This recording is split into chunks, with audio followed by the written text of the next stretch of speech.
রাজ্যের প্রভাতী দৈনিক সংবাদ পত্রিকার বার্তা সম্পাদক তথা রাজ্যের বরিষ্ঠ সাংবাদিক প্রয়াত প্রদীপ দত্ত ভৌমিকের পার্থিব দেহ দিল্লির এইমস হাসপাতাল থেকে রাজ্যে নিয়ে আসা হয় সোমবার বিকেলে।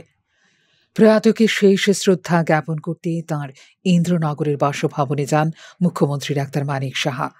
বার্তা সম্পাদক পদে মানুষের কণ্ঠ হিসেবে কাজ করেছেন প্রদীপ দত্ত ভৌমিক। অত্যন্ত অমায়িক সংবাদ জগতের এই নক্ষত্রকে হারালাম আমরা, প্রতিক্রিয়ায় জানিয়েছেন মুখ্যমন্ত্রী। আমার পরিচয় ছাত্র অবস্থা থেকে ওনার সাথে আমার পরিচয়, এবং আমাদের স্বর্গীয় ভূপেন দত্ত ভৌমিকের ভ্রাতৃস্পুত্র, এবং আমার এখনো মনে আছে ভূপেনদা পড়াশোনায় খুব ভালো ছিল। ভূপেনদা ওনাকে নিয়ে এসেছিলেন এবং এত বছর ধরে ভূপেনদার সাথে তো কাজ করেছেন, এবং দৈনিক সংবাদকে জিয়ে রাখা এবং যেভাবে দৈনিক সংবাদকে ভূপেন দত্ত ভৌমিক প্রতিষ্ঠিত করেছে, মানুষের কথা দৈনিক সংবাদের মাধ্যমে মানুষের কাছে পৌঁছে দেওয়া, অন্যান্য মানুষদের কাছে পৌঁছে দেওয়া, বিভিন্ন বিষয়ে আলোচনা এবং প্রতিবাদী যে কথা এবং সরকারের উদ্দেশ্যে যেগুলো সাধারণ মানুষের ভালো কাজে আসবে সেগুলো দৈনিক সংবাদে যে মানুষের কণ্ঠ হিসাবে আসা, সেটা কিন্তু সেই কাজটা ভূপেন দত্ত ভৌমিকের মৃত্যু হওয়ার পর এই কাজটা কিন্তু আমাদের এই বার্তা সম্পাদক প্রদীপ দত্ত ভৌমিক সেই কাজটা চালিয়েছিলেন এবং খুবই অমায়িক ছিলেন। আমার সাথে পেশেন্টও ছিলেন, প্রায় এসে আমার চেম্বারে আসতেন এবং দীর্ঘ সময় ধরে ওর সাথে একটা পরিচয় ছিল, অত্যন্ত অমায়িক। এবং আমি দেখেছি যে ভূপেন দত্ত ভৌমিকের যে এখানে ট্রাস্ট, সেই ট্রাস্টের প্রতিটি ব্যক্তির সাথে এবং ওই দৈনিক সংবাদের যারা কাজ করেন, যারা অন্যান্য সাংবাদিকরা আছেন, তাদের সাথেও ওনার যে একটা কলিগনেস যে একটা বিষয়, সেটা কিন্তু মানে মনে রাখার মতো।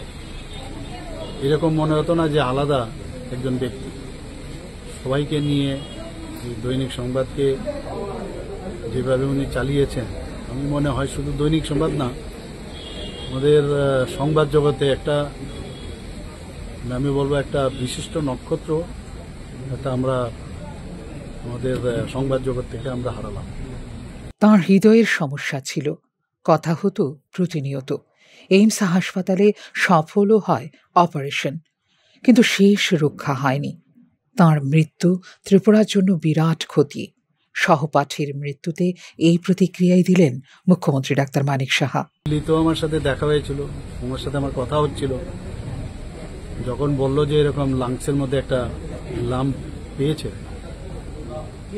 তো বিভিন্ন সময় আমার ওই সময়ে দিল্লিতে যেতে হতো, ত্রিপুরা ভবনে থাকার থেকে আরম্ভ করে বিভিন্ন বিষয়ে আমার একদম নিশ্চিন্ত থাকুন, যা করার আমরা করব, যা যা আমরা তরফ থেকে সুযোগ সুবিধা দেওয়া সেই ব্যবস্থা আমরা করব। প্রতিনিয়ত আমার সাথে কথা হতো। ওখান থেকে আমি স্পেশালি যে আমাদের একজন যিনি আমাদের ত্রিপুরা ভবনে আছেন, ওনার সাথে আমার প্রতিনিয়ত কথা হতো। ওখানে ডাক্তারকে দেখানো, পরবর্তী সময়ে যখন ডায়াগনোসিস হলো যে এটা একটা সিএ করে ওনারা বললেন যে সিএ লাম্প, তখন আমি ওনার সাথে আবার কথা বললাম যে উনি কোথায় অপারেশনটা করা। উনি বললেন যে না, আমার এখানে ভালো লাগছে, আর এইমসের মধ্যে সব কিছুই আছে। ডিসিশন কিন্তু আপনারই নিতে হবে কোথায় করাবেন না করাবেন, এবং পরিবারের সবার সাথে কথা বলুন। এবং পরিবারের সাথে কথা বলার পরে শেষ পর্যন্ত আমাকে জানালেন যে না, ওখানে আমি করব। অপারেশনও সাকসেসফুল, কিন্তু শারীরিকভাবে খুবই দুর্বল ছিলেন, মানে অনেকটা গিয়েছিলেন আরেকটা কাজে। আমাকে বললেন যে আমি আমার মানে অর্থোপেডিক্যালি আমার সমস্যা হচ্ছে, তাই আমি বলেছিলাম ওই জায়গায় দেখাও, কিন্তু পরবর্তী দেখালো যে শ্বাসকষ্ট হচ্ছিল না, ওই দেখা থেকে ওই ডায়াগনোসিসটা হলো। অপারেশনও সাকসেসফুল হয়েছিল, কিন্তু পরবর্তী সময়ে যখন হসপিটাল থেকে ছাড় পেলেন, আবার দেখা গেল লাংসে একটা ইনফেকশন হয়ে গেল। আরেকটা হসপিটালে ভর্তি হলো, সেখান থেকেও আবার এইমসে নিয়ে যাওয়ার সমস্যা। আমাকে যখন জানালো, আবার আমি এইমসে নিয়ে যাওয়ার ব্যবস্থা করলাম, এবং ডাক্তারবাবুরা প্রচণ্ড পরিশ্রম করেছে, কিন্তু শেষ রক্ষা হয়নি। আমরা একজন ভালো বন্ধু এবং একজন ভালো সাংবাদিক, একজন ভালো বার্তা সম্পাদক দৈনিক সংবাদের আমরা ত্রিপুরার জন্য একটা বিরাট লস হয়ে গেল। প্রায় আমার সমবয়সী, আমরা কলেজেও আমরা একসময় একসাথেই পড়াশোনা করি। 70-এর দশকের সাংবাদিকতার নেশাকে যারা পেশায় পরিণত করেছিলেন, সেই কয়েকজনের মধ্যে প্রদীপ দত্ত ভৌমিক ছিলেন অন্যতম। শুধু সাংবাদিকতা নয়, প্রতিকূল পরিস্থিতিতে সংবাদপত্র পরিচালনার ক্ষেত্রে দক্ষতার ছাপ রেখে গেছেন তিনি। অমায়িক ভদ্রলোক এবং পরোপকারী সংবাদ ব্যক্তিত্ব হিসেবে অগ্রণী ছিলেন প্রদীপ দত্ত ভৌমিক। সোমবার সন্ধ্যায় পঞ্চভূতে বিলীন হয়ে যান প্রদীপ দত্ত ভৌমিক। ফিওরো রিপোর্ট, নিউজ নাও।